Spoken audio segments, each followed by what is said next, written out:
একই মুদ্রা এপিঠ এবং অপিঠ। এপিঠে আছে শাপলা, অপিঠে আছে আনারস। আমরা একই মুদ্রার এপার এবং ওপার। এইটাই হলো একদিকে রোজা, আরেকদিকে হলো পূজা।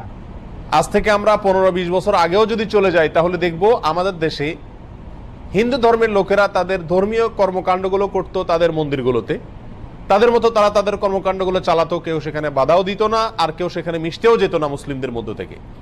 কিন্তু গত বেশ কয়েক বছর ধরে দেখা যাচ্ছে হিন্দুদের সবচেয়ে বড় উৎসব এবং শিরকের সবচেয়ে বড় আয়োজন আল্লাহর জমিনে, এটা যখনই হতে যায় তার আগে এবং এটা চলাকালীন সময়ে মিডিয়াতে এক শ্রেণীর লোকেরা এই স্লোগানটা খুব বেশি বেশি আওড়াতে থাকেন, ধর্ম যার যার, উৎসব সবার।